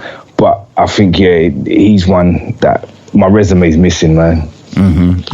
And you know, we discussed, like, you do get a lot of views. Most people have seen a lot of your battles. They're in the sort of, you know, near at 100k. One of your lower view battle from recently, the end of 2016, which I thought was one of your best performances I've seen, you against Templar Surfakid. How he construct his bar. This the pits. I'll have you sweat from your underarms. I sure came with links that spray cans. They'll have you underarms. You'll get rolled on if you ain't got the right guard. My knife sharp. Leave you wet, shirt stained, but not your underarms. Okay, yeah, it's on Gab. It's on Gab, so I mean, naturally, it's just got a lower subscriber base. It's not going to get that sort of circulation, but you showed out, man, there. That was a bit of a clinic, wasn't it? Did you think so? I thought so. Do you know something? Bruv, I landed from the day before. Oh, yeah, I wrote my bars the day before that. The day before? I was by the pool in Tenerife, chilling, sunshine. Like, I had a pad and pen. Everybody's doing their thing. I'm sitting out there getting sun with a pad and a pen. See? So yeah, I wrote that. I wrote it on the Friday. I came back home on a Saturday, and I battled on a Sunday, which was my birthday. So that was like, yeah, I wasn't really, I didn't feel like I gave the best performance in that. I haven't watched it back, but I didn't really, like you're saying, it is a clinic. It didn't feel like that clean of a performance, but like I said, I haven't seen it. Yeah, no, it is. I mean, I felt that, you know, you clowned on him really, really well in his style. You did the whole sort of, it shows the quality of the writing, really, because you do an ironic deodorant scheme that's still really hard. Do you know what killed it? He actually did a deodorant scheme in his first round. Exactly. And I couldn't believe it. When I heard him say it, I thought, oh my God, like I've just written a deodorant scheme to take the piss out of him. And he's done one. Like, he couldn't have gone any more perfect. Do you know what I mean? Yeah. Like, it was that. I remember that was like magic. I remember at the time thinking, wow, that's going too swimmingly. Yeah. Do you know what I mean? One of my favorite bars ever is "Go on the Wall" at the Alpine Ibex. Yeah. I thought I was slick that day. That is. Yeah. I thought I was slick that day. That's some original thinking. Like, that is. Do you know what? I'd been, like I said, I was in Tenerife. Yeah, I had a tooth infection. Right. So I was up eating painkillers and watching whatever show was in English on the TV, and there was a program about goats. And what goat was it? It was the Alpine Ibex. Because how the fuck would I know what goat stands on the wall? I don't know what Alpine Ibex is until I saw that TV show. Right. So I saw it, and it just wrote itself, man. Yeah. The goats on the wall. It's like, it was too simple. It was too simple. Yeah, I didn't know it was called an Alpine Ibex either. I think I've seen online, weird goat defies gravity on, you know what I mean? Like, it's one of those sort of David Attenborough things, and crazy good battle, really, really good battle. And now, you know, we're getting into sort of essentially the end of 2016 into 2017. Yourself versus Shox. I mean, brilliant battle. Shox, I'm guessing someone in terms of pen that you have great respect for. Oh yeah, 100%, man. I heard some of his round for Soul, man. Oh, you've heard some of it? Yeah, like, you lot in for a treat. Like, I'm at the stage, I enjoy these type of battles. I don't care who wins. I don't even pick winners. I'm just trying to be entertained. Like, and these are two writers where, if you ever see my reactions against Soul vs. Real Deal, you know, it's a lot of shaking of the head and just the quality of the penmanship. But yeah, Shox is crazy with it, man. I'll be his victim in a battle ring. Alright, before that's happening, you'll see a mannequin flinching. I mean, this shit different. I'm so many steps ahead, it look like I'm dancing on your boat like Hove in Big Pimpin'.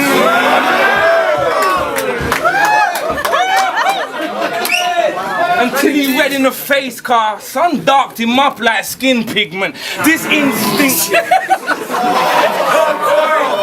Like, we drove to Sheffield when he battled Johnny Storm. Like, we went up there together, and dude's just got bars upon bars upon bars. Man, he's my friend, man. He that's my friend right there. He real cool.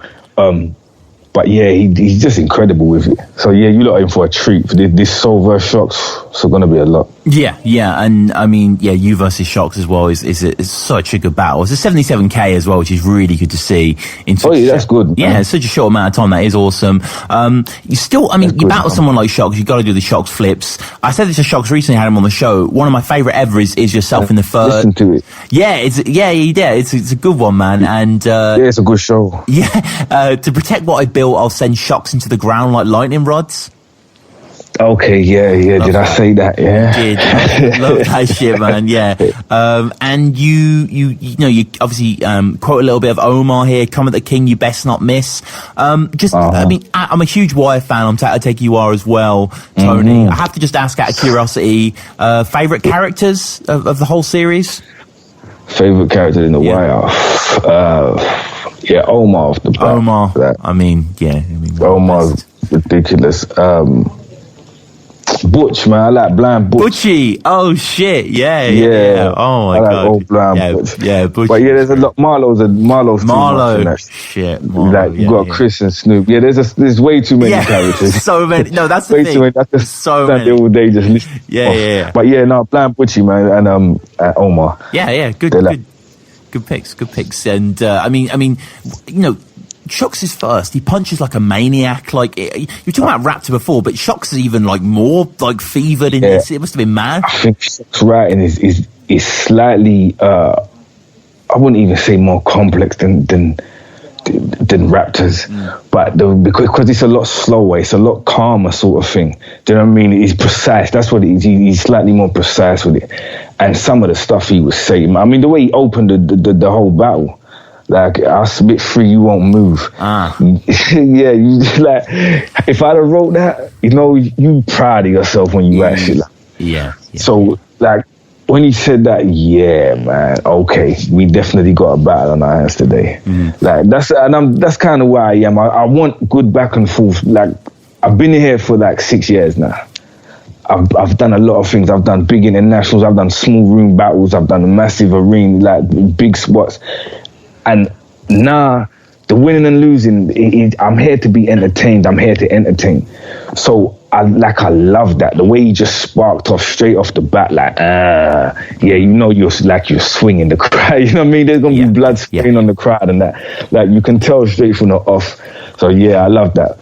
Yeah, man, such a good battle, and I think again your third is just stunning. Really, the whole scab crossed the line, picked off in the cut scheme. Oh yeah, it didn't pop though. It's sort of because no one was like. Then I forget. 19-year-old people do not remember scabs and picking. Demographic was. You know what I mean? Like my age group. You know what I mean? We remember the man striking and pickets and, you know what I mean? And all them sorts of things. It makes sense. But, it's hit and miss, man. I think that's one of them things with rap, my age. I don't know. You see Pokemon, Power Rangers? I was too old, man.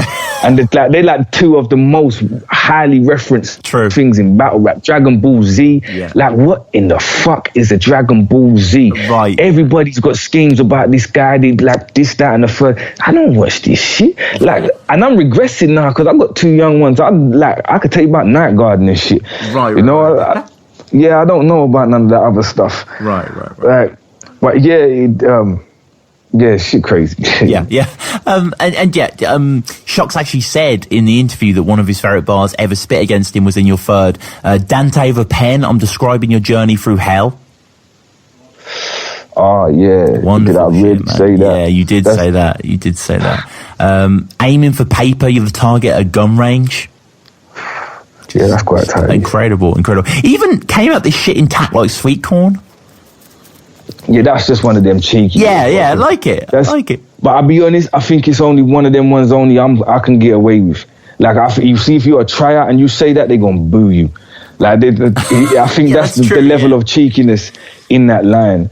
Like, because he's so it's so basic. Yeah. But it's just so easy. It just has cheek about it, you know what I mean? So, yeah, it's not a serious line. No, but, no.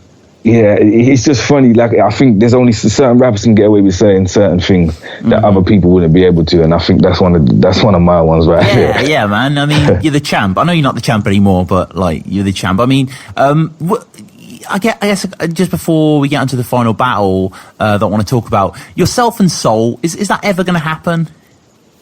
Yeah, man, it's supposed to. He's like the last person in England left that I have to battle. True. Like, I've battled Osh. Like I said before, when it comes to the older era, I battled Chris Lees, I battled Def, I battled Unan, I battled Osh, I battled Shotty. Like, I battled all the people that's been sitting at the top. Yeah, me and them have had words. So like, he's like the last one left, ain't he? Do you know what I mean? Like, I've even gone through Raptor and Shox. They the two new guys. Do you know what I mean? Yeah. Like,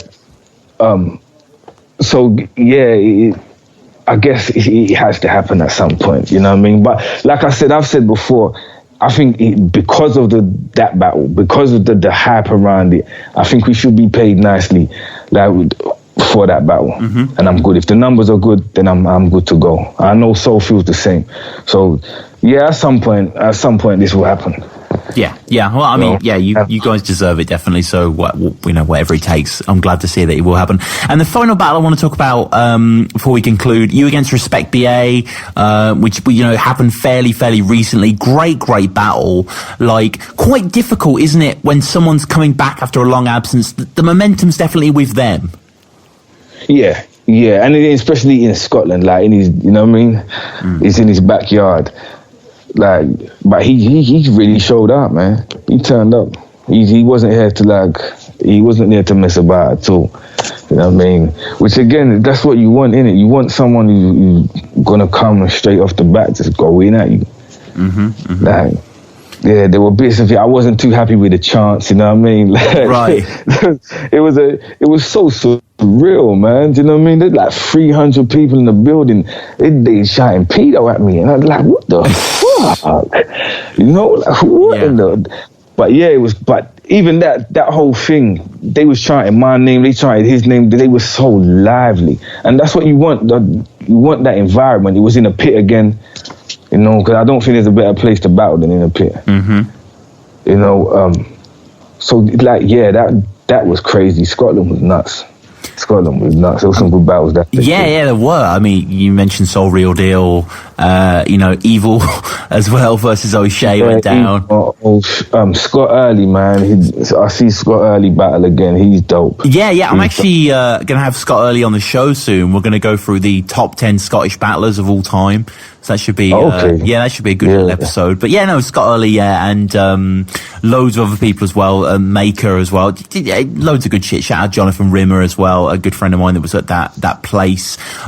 So just before we get onto the final questions, just a few people I want to throw at you that, I'm such a Tony D fan. I'd like to one day see you battle these people. Would you ever battle? Would you ever battle JC? Do you know what? We spoke about that. Right. Me and him actually spoke about that when I battled Math and he battled. Oh yeah. Battled Arsenal. Did he battle Arsenal? Yeah, Arsenal. Yeah. I think, and it's been suggested by a few fans, but I'll be honest, I would, but like, I'm fast running out of time, and there's just a couple names on my list. Right. You know what I mean? If everything was to be absolutely perfect and right, then yeah, he'd be someone I would like to battle. But if it doesn't happen, I'm not gonna cry over it. Would you battle B Magic? He's another one, man. Exactly the same thing. Like, there are obviously some people. Like, if I could sit here and say I'm a battle for the next 10 years, then yeah, but I'll do him. But that's not going to happen.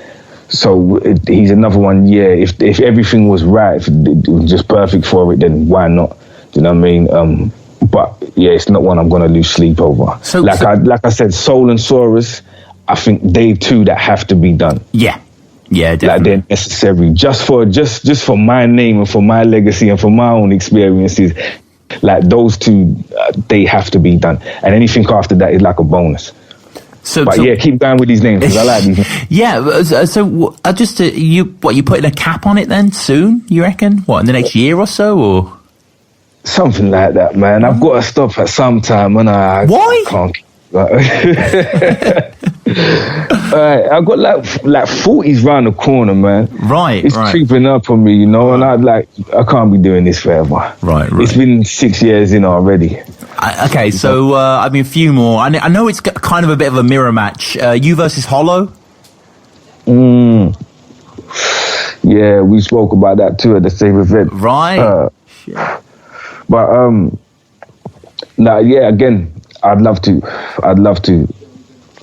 but I don't think it will ever happen. I don't think anyone's got the price for him. Yeah, I know what you mean. It's one of those, bit of a pipe dream. I'm trying to think who else you could go over. Really, you versus Head Ice, maybe. Yeah, do you know what they spoke about that? When I went to Canada, that time they was discussing opponents for me, and they said Head Ice, and I think like he's cold, but he's too big, man. I'm too small. We just gonna look funny on stage. Like it was Pat. Me and Pat was odd enough, right? Yeah. No, and I realized, these big guys. Like, it don't look good when I look at you and I'm looking at your chest. Like, I'm too short. Do you know what I mean? It don't work. It don't work. But yeah, no, I rate Head Ice, man. I like him still. Yeah. So I'm trying to think, really. I guess because obviously you're facing Arsenal coming up quite soon. You face Math as well. So I guess it's more URL guys, really, because Don't Flop we've kind of cleared out to the most extent. And Suus is really the only one from King of the Dart that I can think of that would make a really, obviously great matchup that hasn't gone down yet. So we'll wrap up with a few quick-fire questions, Tony. The first one being your favourite Don't Flop battle? Yeah.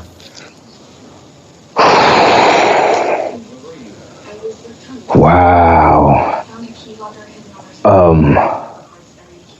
Wow. Oh, mate. Wow. That. Do you know what? Just off when I saw really recently that I know with 100% it's fire. Harry Bacon Ogmios. Right. Like I was in the building for it, and just watching them two go at it, it was a masterclass. In when two people know exactly what they're doing, it was just fucking epic, epic proportions. But as far as favorite battles, Soul Major. Oh, of course. Soul Matter. Oh, you know what? Soul Matter is my favourite ever battle, so I'm really happy you mentioned that one. Matter's one of the best in the league. Oh, what? Yeah, hell yeah. Point blank period, man. He's another one who don't get the props he deserves. He's truly one of the best to ever step on a Don't Flop stage, man. He's incredible. Yeah, totally. So Soul C Major, Soul and C, Soul and Matter. Me and Osh. Yeah. Classic. I mean, we can. There's so many. There's there's tons, man. There's loads. Sure you've witnessed. What about King of the Dart? Do you have a favorite King of the Dart battle? Probably Saurus against what's his name? Fresco. Oh shit! Yeah, that was dope. Yeah, that was a dope battle recently. Did you have you seen Saurus Topper? I know it wasn't King of the Dart. Have you seen that? Yeah, that was fire. So good. So good. That was crazy. But again, it's like the back and forth, man. It's what makes for good battles. You know what I mean? Yeah. When two people at the top of their game and they just going back and forth with each other. And that's kind of what it's about. That's just show off. Do you know what I mean? Come here and show off. It's incredible, man. Yeah, that was a dope battle. Yeah. What about your favourite URL? Do you have a favourite URL battle? Yeah, probably. It's probably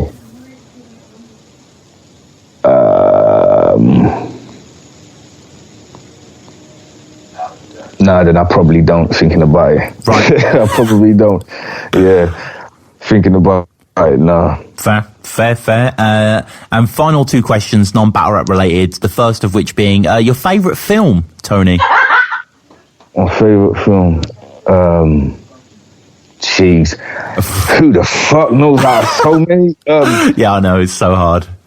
Yeah, nice, loads. I'm gonna go with, jeez, I don't know, Boys in the Hood. Boys in the Hood. Yeah. Good battle rap pick, that is.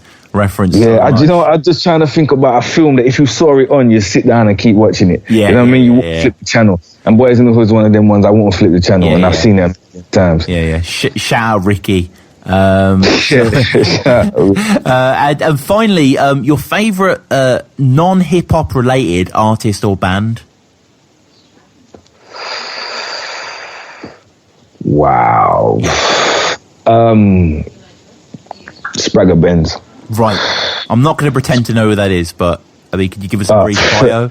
He's a dancehall artist, man. He was a lot more popular in the 90s, but that's my kind of era right there. Spragger Benz. Okay, cool. So you can be Spragger, man. All right, sweet, man. Well, I guess finally, how do people get at you? Like Twitter, that sort of stuff? Yeah, you can follow me at Twitter at Tony D Poison. Instagram is Tony D Poison. Me Facebook's just me name, and you can't get on there anyway. So yeah, Twitter Tony D Poison, Instagram Tony D Poison. Jump on, have a look, go and buy the album. Tony Smith Show. Yeah, of course. Yeah, have you got your copy? I don't yet, no, but oh my days, you know what? After all, I've been listening to your podcast, right, and I see you're quite thorough. Yeah, you're quite thorough. You know a lot about these people, and you came on. You didn't buy my album before you interviewed. Like, see this is a major black mark against your name. People gonna hear this and say, look, Tom's unprofessional out here, because he didn't even purchase the album before he interviewed Tony. He can't even talk to him about the songs. Do you know what I mean? Oh my goodness me, Tommy's let me down. It's been going swimmingly up until this particular point. Mate. What a bum. No problem. I've got a copy for you when I see you. I'm going to see you at the next event, Checkpoint, right? Yeah. You're going to be at Checkpoint. Yeah, that's right. I'm going to have one for Tom. I'm going to have one with Tom's name written on it. Tom. Oh, thank you, Tony. Tom. Get your research game up. That's what I'm going to write across it. Right? And then that's what we're going to get. So cop the album. And watch out. We've got a podcast coming myself. Me and Locksmith, the Tony Smith Show. Yeah, it'll be a podcast, and you'll be able to watch it on YouTube. So, we got that coming real soon. We shot the first episode, the pilot, the other day. We've got guests coming in, like guests from battle rap world and guests from like the hip-hop world, actors, DJs. Like, yeah, we got a lot of stuff happening. Oh shit! So what is that going to be like? The Drink Champs sort of stuff, or? Yeah, but with less drinking. Right. But with less, holy shit! I mean, the amount. I can only imagine the amount of hip hop. You know, the fucking Illuminati. Not Illuminati is the wrong word, but you know what I mean. The amount of hip hop people you guys must know. We know a lot of people between us. We know a lot. There's a lot of favors that we can call in. So and a lot of people have showed interest already just from talking to people about it. Do you know what I mean? Like Poisonous Poets, Reveal down, Doc's down. And like Doc's a superhuman in his own, do you know what I mean? He's off doing his own thing. He's a regular celebrity now. Do you know what I mean? He's like, it's not just a hip hop celebrity anymore. He's a regular celebrity now. So, it should be interesting, man. What's it? Is it going to be Tone and Smith Show? Is that what it's going to be called? It's the Tone and Smith Show. Tone and Smith Show. Oh, that's going to be fucking dope, man. So yeah, follow at Tony D Poison. Pick up the Tone and Smith Show album. Check out Tone and Smith Show. Maybe if you're listening to this in the future, it's already out there, so definitely search the podcast. But Tony, it's been a genuine honor, man. It's been so good to have you on the show. Oh, thank you, my man. The pleasure's all mine, brother. The pleasure is all mine, mate. I'm chuffed people reach out, they interested in hearing me talk, bruv. You know what I mean?